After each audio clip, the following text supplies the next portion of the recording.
Assalamualaikum warahmatullahi wabarakatuh. Halo semuanya pendengar setia Obsesi. Gimana kabarnya nih? Semoga semuanya dalam keadaan sehat ya. Kalaupun ada teman-teman yang lagi kurang sehat, semoga segera diberikan kesehatan supaya bisa beraktivitas kembali seperti biasanya. Nah, buat teman-teman pendengar setia podcast HMSI, mungkin teman-teman ada yang sadar nih, waktu kalian ngeklik judul dari podcast ini, ataupun teman-teman ngedengar tadi di intro musiknya kayak gimana, atau cara aku menyapa kalian. Nah, jadi mulai sekarang podcast HMSI membawa warna yang baru, yaitu dengan nama Obsesi atau obrolan seru sistem informasi. Karena kedepannya kita bakal ngobrolin topik-topik seru seputar kehidupan mahasiswa, perkuliahan, dan topik-topik lainnya seputar sistem informasi. Oh ya, kalau sebelumnya para pendengar juga ditemenin bareng dua announcer kita yang keren-keren, ada Mas Enrico dan Mbak Nindita. Buat beberapa waktu ke depan, para pendengar bakal ditemenin bareng aku, Aji dari Adi Sakta, dan teman-teman dari HMSI yang lainnya. Nah, mungkin basa-basinya cukup kali ya, dan perkenalannya. Untuk episode yang pertama di Kabinet Saturasi ini, kita kedatangan dua bintang tamu yang keren-keren dan cantik-cantik nih. Nah, mungkin boleh kali mbak-mbaknya nih say hello buat para pendengar Obsesi. Waduh, makasih nih Ji, udah dipuji-puji aja nih kita ya. Oke, mungkin langsung aja. Halo pendengar Obsesi ya tadi panggilannya. Halo teman-teman pendengar Obsesi, kenalin aku Kezia Angelik Sidabutar, biasa dipanggil Kezia dari Adi Sakta. Nah, halo teman-teman Obsesi, kenalin aku Firdaus Gemasari, juga dari Adi Sakta Sistem Informasi 2020. Nah, gimana nih kabarnya kalian berdua sekarang? Alhamdulillah sih baik ya, mental sih masih aman buat week ke-7 ini. Kalau dari Kezia sendiri gimana nih? Kalau Firda masih aman, aku setengah-setengah aman nih. Udah mulai drop-drop dikit, tapi masih aman lah ya. Oh ya, ngomong-ngomongin tentang kesehatan mental selama kuliah ini, kan kita udah nyampe di week ke-7 ya. Mungkin seberapa hektik sih teman-teman? Oh ya, mungkin bisa diawali dari pertanyaan. Teman-teman di semester ini pada ngambil berapa SKS nih? Oh, kalau aku sendiri sih ya tadi kan bisa didengar ya teman-teman, aku setengah-setengah aman karena kebetulan semester ini aku ngambil 21 SKS, jadi cukup hektik ya. Gimana nih kalau Firda nih? Nah, kalau Kezia kan tadi setengah aman karena ngambilnya 21 SKS, berarti aku masih di bawahnya. Jadi di semester 4 ini aku ngambil 18 SKS aja karena niatnya sih mau healing-healing cantik dulu ya, mau rehat-rehat dulu, tapi ternyata agak bohong nih ngambil 18 SKS kalau healing gitu. Sama aja ya berarti, walaupun 18 SKS juga sama-sama sibuk ya. Karena mungkin Mbak Firda ini ada kegiatan-kegiatan di luar perkuliahan ya. Kalau dari aku sendiri juga sama sih. Untuk semester ini nggak terlalu banyak ngambil SKS-nya karena di semester 4 atau semester genap ini di ITS mulai ada pemberlakuan kuliah hybrid atau datang langsung ke kampus. Mungkin buat semester-semester sebelumnya yang mana aku masih berani buat ngambil SKS banyak, mungkin mulai jaga-jaga dulu kali ya, buat cari tahu seberapa berat sih kalau misalkan kuliah langsung di kampus. Nah, mungkin ngomongin tentang kuliah hybrid, jadi buat para pendengar Obsesi, sekedar berbagi informasi aja, di ITS ini udah mulai diberlakukan kuliah hybrid ataupun offline untuk beberapa departemen. Salah satunya di Departemen Sistem Informasi nih, yang mana diberlakukannya kuliah secara hybrid. Jadi masih ada yang online, ada juga yang datang ke kampus. Sebelumnya mungkin buat Firda dan Kezia nih, aku mau tanya dulu sih, waktu awal-awal ngedenger adanya kebijakan buat kuliah secara hybrid ini, gimana nih responnya? Kalau aku sih responnya seneng ya, soalnya aku emang tujuannya kuliah di ITS kan emang mau ngerantau gitu ya, pengen kuliah offline gitu di Surabaya, tapi karena keadaan gini ya udah diterima aja. Cuman pastinya seneng banget sih pas beneran bakalan kuliah hybrid. Gimana nih kalau Firda nih, anak Surabaya nih? Nah, kalau dari aku sendiri sih kayak udah agak trust issue aja sih, karena dari pertama kali kuliah kan katanya itu udah mau offline atau hybrid, ternyata sampai kita udah 2 tahun kuliah nih akhirnya baru ada hybrid gitu ya. Seneng ya karena udah 2 tahun juga nggak pernah ketemu teman-teman, terus akhirnya ketemu gitu kan dari teman-teman yang jauh, bahkan dari luar pulau juga ya akhirnya ketemu gitu sih. Seneng sih. Oh ya, waktu pertama kali ngedengar kebijakan itu, kalian langsung ngelakuin persiapan apa gitu buat ngadepin kuliah offline ini? Mungkin bisa dimulai dari Firdan yang dari Surabaya nih. Kira-kira nyiapin apa aja nih buat kuliah offline? Ya, kalau dari aku sendiri sih, mungkin kalau kos-kosan aku agak kan relate banget ya kalau cari kos-kosan gitu, karena rumah kebetulan di Surabaya masih di lingkup ITS juga. Jadi mungkin persiapannya lebih ke nyiapin ini ya, yang biasanya kalau online itu kan kita notulensi itu ada Google Docs gitu kan, udah enak banget gitu. Kita bisa sharing sama teman-teman. Nah, kalau misalkan offline kayak gini tuh kayak udah lama juga kan tangan ini nggak nulis tuh. Terakhir tuh kayaknya dilihat-lihat waktu praktikum fisika tuh kan ya, kita nulis pakai tangan tuh. Ini akhirnya karena hybrid gini kan dipaksa lagi nih tangan buat nulis, udah nggak tahu tuh tulisan kayak gimana tuh kayak bentukannya itu.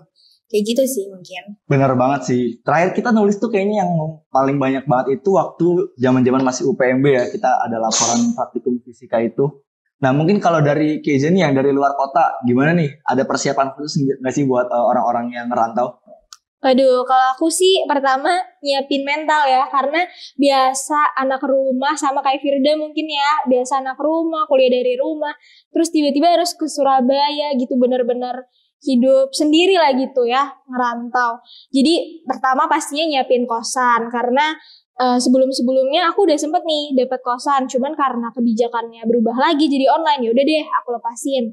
Nah, terus pastinya setelah cari-cari kosan, ya cek-cek daerah sekitar Surabaya nanti sekitar biar aku tahu juga sekitarannya kayak nanti kalau makan kemana, terus nanti buat di gedung SI-nya di mana aja, karena kan mohon maaf nih kita dari maba belum pernah ke kampus gitu ya. Iya nih bener banget itu teman-teman Adisakta ya. Iya, jadi kita kalau dari aku sendiri dan mungkin teman-teman Adisakta lain juga mungkin relate kalau kita ke gedung SI ditanya gitu ruang kelas ini di mana ya? Kebetulan belum tahu nih. Iya. Jadinya ya itu sih ngecek-ngecek lokasi, terus nyari kosan pastinya, sama nyiapin mental itu utama banget sih kalau dari aku sendiri. Oke, mungkin kalau cewek-cewek nih selain persiapan tentang nyari kos mungkin kayak gitu. Kalau dari cewek-cewek sendiri ada persiapan yang kayak mungkin kalau cewek biasanya belanja-belanja buat outfit kayak gitu nggak sih?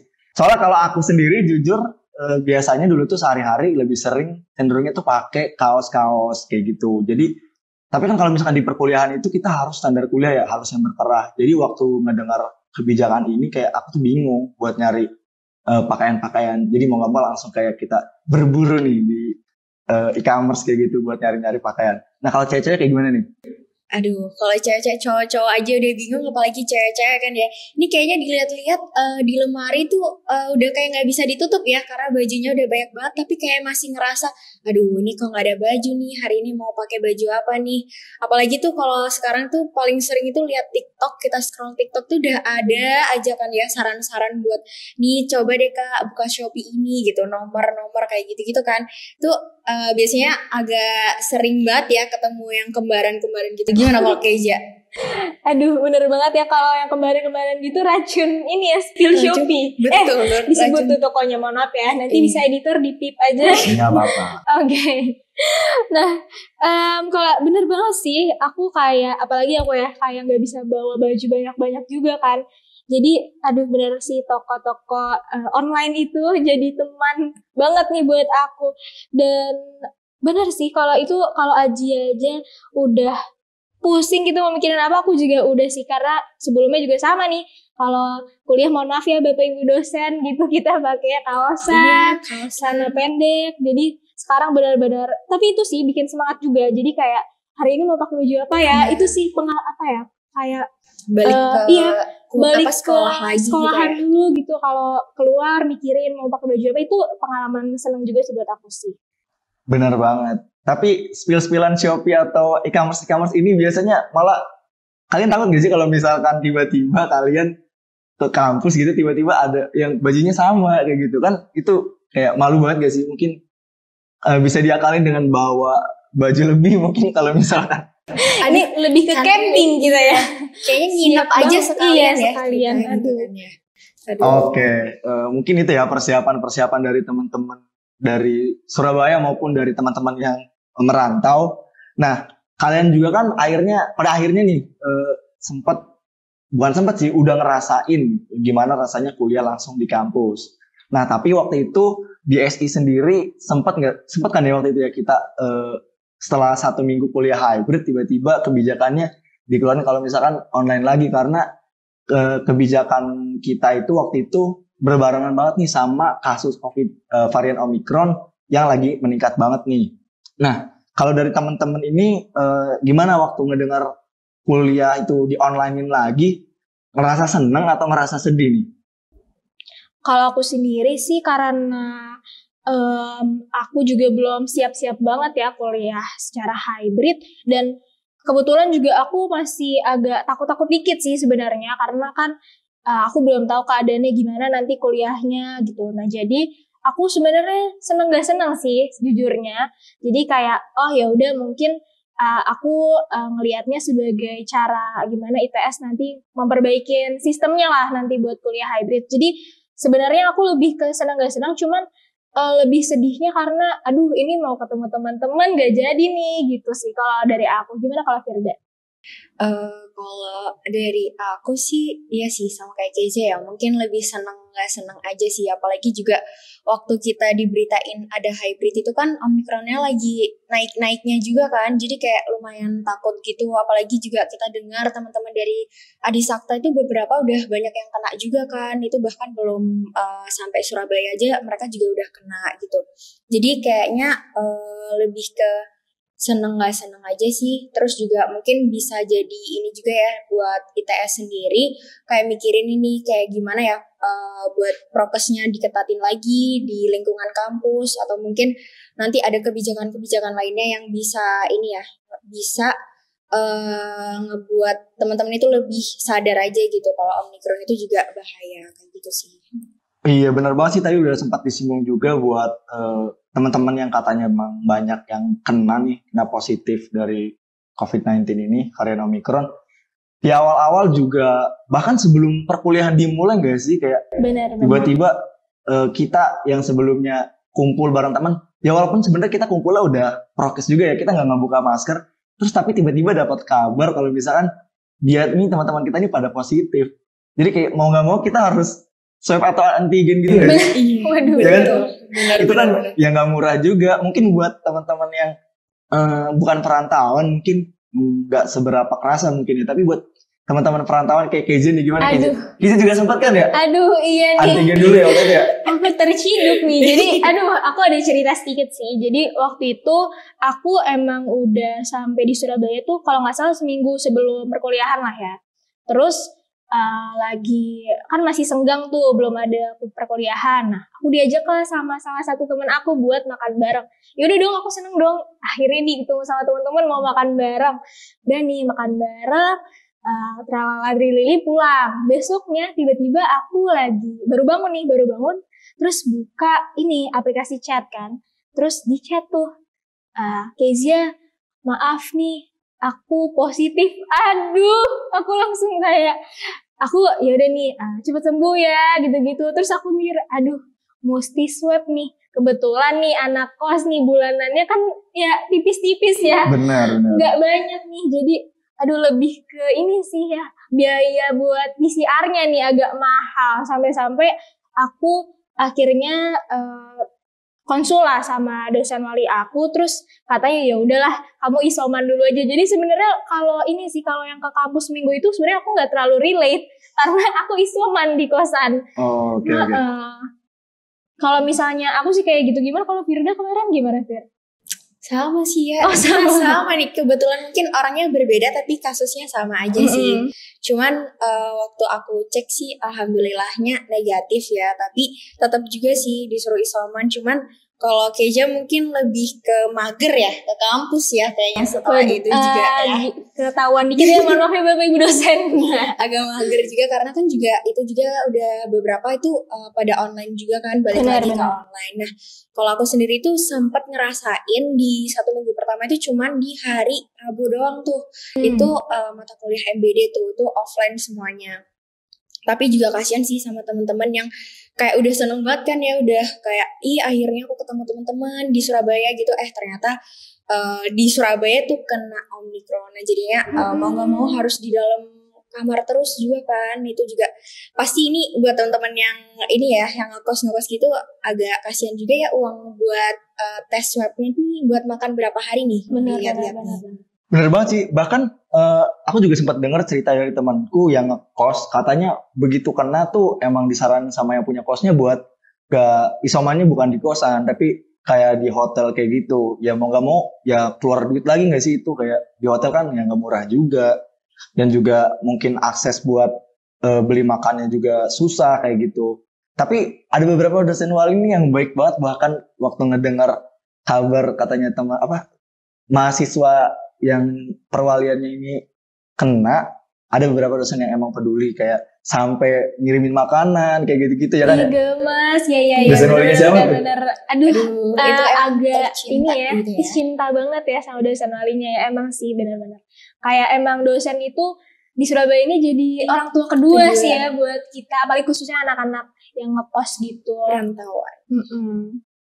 Oke, berarti kalau dari teman-teman sendiri ya mungkin sekarang udah nggak terlalu naik lagi sih untuk Omicron ini. Cuman dari teman-teman masih ada rasa khawatir nggak sih buat kuliah hybrid? Mungkin bisa diceritain teman-teman lebih, kan emang sebenarnya itu kan kuliah hybrid itu dibagi gitu ya sesinya, kayak buat teman-teman NRP sekian mungkin minggu ini kebagian online atau minggu depan kebagian di kampus. Nah kalau dari teman-teman sendiri kayak lebih nyamannya kuliah online atau datang ke kampus nih? Kalau ngomongin kenyamanan langsung kayaknya teman-teman langsung kepikiran ya di rumah lah ya, atau di kosan. Aduh, mohon maaf sekali lagi Bapak Ibu dosen kalau kita suka sambil rebahan. Kadang-kadang kalau udah masih baru, apalagi kuliah pagi-pagi ya, belum mandi gitu-gitu. Karena kalau misalnya kuliah di kampus gitu kan kita harus siap-siap dulu, bangunnya harus lebih pagi, siap-siapnya lebih pagi lagi.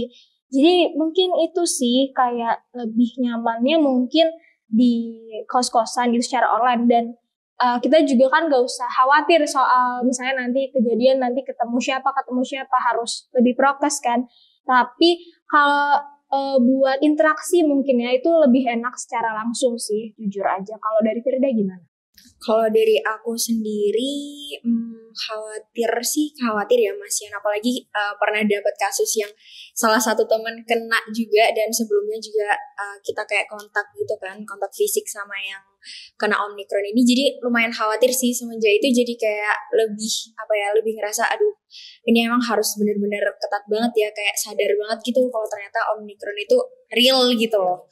Nah terus juga ini juga kan ada beberapa mungkin teman-teman karena ngerasa kayak seneng banget ya akhirnya ketemu sama teman-temannya yang dari beda kota gitu. Jadi kayak emang beberapa itu ada yang masih kurang taat gitu ya sama prokesnya. Nah itu tuh jadi kayak makin khawatir nih kita yang udah jaga, sebenarnya kita udah ngejaga, ternyata yang nggak ngejaga terus kita kontak tuh itu kayak aduh keluarin duit lagi buat tes kayak gitu sih. Mungkin kalau dari aku kayak gitu sih.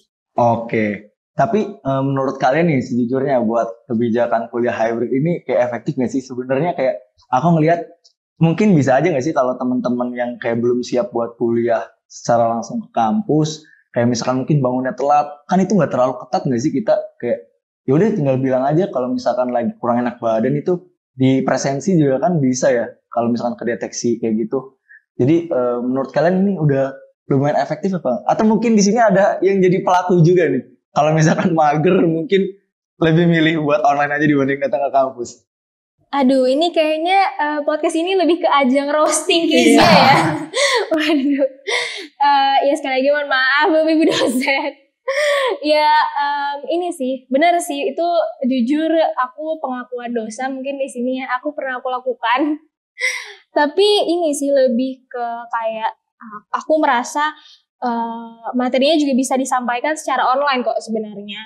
Dan kalau misalnya lebih banyak juga dari teman-teman yang ternyata nggak bisa datang secara hybrid, kan mendingan secara online aja. Betul. Dan Bapak Ibu dosen kan juga lebih enak gitu ya menyampaikan materinya. Kalau misalnya hybrid itu aku merasa kadang-kadang kayak kurang aja gitu. Kadang kurang interaksi sih antara yang di kampus dan yang di rumahnya masing-masing atau di kosan. Jadi mungkin Itu sih kayak lebih ke interaksinya aja kurang kalau hybrid. Tapi kalau secara kuliahnya sebenarnya ya lebih balik lagi lebih enak ketemu langsung sih. Betul sih, sama emang temen kayaknya lebih enak ketemu langsung gitu ya. Kalau Firda gimana nih? Sering gak sih maksudnya datang ke kampus? Kayaknya juga pengakuan dosa juga sih kayak Kezia sebenarnya. Kalau offline sendiri aku baru 2 kali sih selama udah ada 7 minggu perkuliahan ini. Cuman emang masih ada sih sekali 2 kali tuh kayak biasanya kan praktikum tuh. Itu tuh aku ini sih ke kampus itu sama teman-teman. Apalagi kan juga kayak butuh jaringan ya. Ini kalau di SI tuh kayak jaringannya cepet banget nih. Parah banget juga kan di sini kayak dingin banget. Udah kayak dapat gratisan lah buat ininya listriknya gitu. Apalagi buat teman-teman kos-kosan nih yang ngekos ini kayaknya relate banget ya. Ini kayaknya Aji juga relate ya kalau nggak salah. Bener banget. Karena aku salah satu yang kos-kosan ini kecepatan internet ini kayak kurang ya.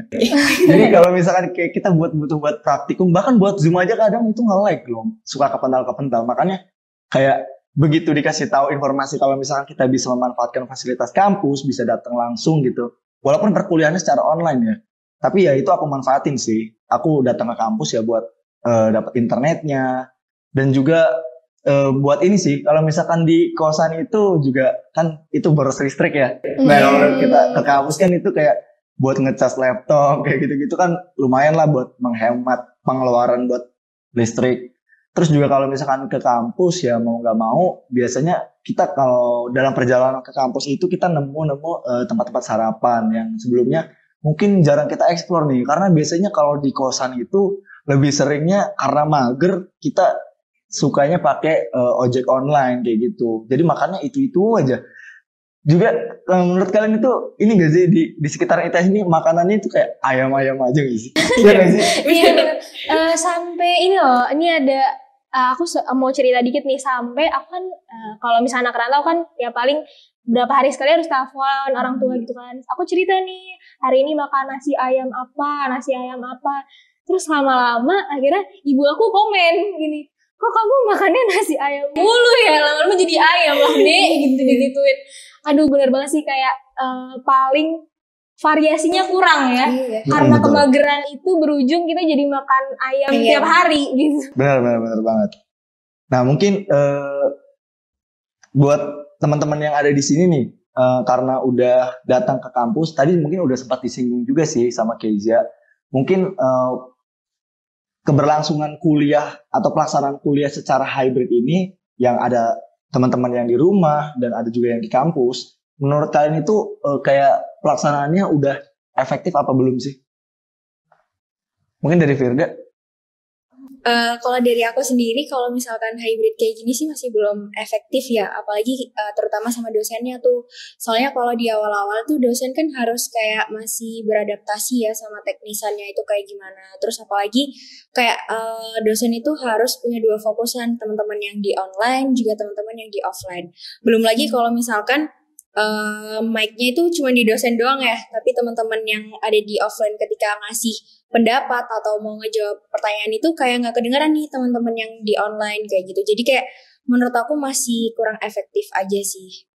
Kayak lebih kalau misalkan online aja, kalau offline aja juga. Kasihan sama dosennya juga sih, kayak mereka harus kayak kepontang-panting juga kan antara yang online sama yang offline kayak gitu sih. Kalau dari Kezia. Aduh bener banget nih, tadi kan sempat disinggung ya cerita ada mic-nya cuma 1 nih di dosen aja. Nah aku ada kejadian juga nih, waktu itu aku pertama kali kuliah hybrid. Terus aku semangat tuh ke kampus, dan hari itu kuliahnya itu materinya ada presentasi dari teman-teman kelompok. Nah kebetulan bukan kelompok aku sih yang presentasi, ada teman aku yang presentasi. Nah udah nih kan, ibunya udah datang, udah set up juga buat perkuliahannya. Terus ditanya, hari ini siapa aja yang presentasi gitu. Terus temen aku ini tunjuk tangan, tapi dia cuma sendiri. Kita bingung dong lihatnya kayak, loh dia presentasi sendiri banget nih. Terus ditanya, kelompok kamu di mana? Yang lainnya online bu. Aduh kasihan banget. Kok ini ada miskomunikasi. Iya. Kok dia bisa-bisanya datang sendiri aja gitu. Terus kayak ibunya sampai aduh kok kasihan banget kamu sendirian kan. Terus ya udah akhirnya waktu presentasi itu kan dia udah nih nyoba, dia kan join Zoom juga tuh dari laptopnya dia. Terus suaranya malah ngingang-ngingung gitu kan, ke apa? Jadi kayak nggak jelas gitu kan. Ya udah sama ibunya diginiin, yaudah deh kamu duduk di sini aja di meja dosennya dong. Itu lucu banget sih, dia jadi gantiin ibunya jadi kayak mahasiswa gitu. Iya, mahasiswa ya, tukeran tempat duduk.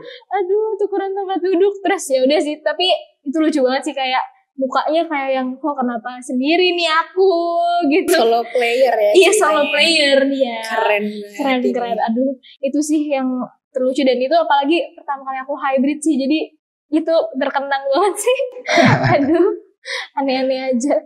Tapi sejujurnya aku juga udah ini sih, rada bingung sih, cara presentasi waktu zaman masih SMA sama zaman kuliah itu sama apa nggak ya? Maksudnya kan kayak kita satu kelompok tuh biasanya lebih dari satu anak ya, maksudnya kayak 3 atau 4 kayak gitu. Apakah sama gitu yang datang ke kampus, misalkan datang ke kampus terus maju ke depan, ya jejer-jejeran gitu di pinggirnya layar proyektor kayak gitu, terus ada satu yang emang jadi operator doang gitu iya, kan ya. Zaman SMA itu jujur aku juga masih bingung sih. Nah mungkin tadi juga udah sempet disinggung nih sama teman-teman kayak struggle-nya gimana waktu kuliah hybrid, entah dari hal teknis atau kayak tadi kalau misalkan ada teman-teman yang presentasi tapi miskom gitu, ada yang datang ke kampus, yang sisanya datangnya masih di rumah gitu secara online. Jadi kan koordinasinya juga rada susah ya. Nah mungkin mungkin karena udah lumayan lama juga nih kita ngobrol-ngobrol, mungkin harapan dari Keiza dan Firda buat pelaksanaan kuliah hybrid ini, atau mungkin ada harapan nih, karena kan ini udah minggu ke-7 ya, mau UTS. Nah kalau dari kalian sendiri harapannya UTS ini pengennya online apa offline nih? Aduh, kayaknya pengakuan dosa lagi ya. Mohon maaf nih Bapak Ibu dosen nih, kayaknya kalau dari saya sendiri untuk UTS, UAS mungkin bisa online aja ya Bapak Ibu, atau sekiranya offline mungkin take home aja tugasnya gitu kan ya. Karena dilihat-lihat terlalu nyaman nih, kita sudah di zona nyaman kita di online gitu kan ya. Jadi kayak kalau misalkan UTS langsung offline nih kayak agak kaget nih, kayaknya bener-bener mental langsung teruji banget ya, langsung di week 8 gitu. Jadi kalau harapan sih lebih ke online aja sih. Terus juga kan kayak sekalian kita kayak menghindari nih adanya Omicron lagi gitu kan ya. Jadi online aja ya Bapak Ibu. Terima kasih banyak kalau misalkan online saya akan sangat senang. Insya Allah nilainya naik semua nih kayaknya online ya. Kalau Mbak Keiza gimana nih Keiza? Nah, sama sih dari aku jujur ya. Meskipun aku anak rantau udah datang jauh-jauh ya ke Surabaya untuk berkuliah, mungkin memang itu sih sebaiknya UTS kali ini di online saja ya Bapak Ibu ya.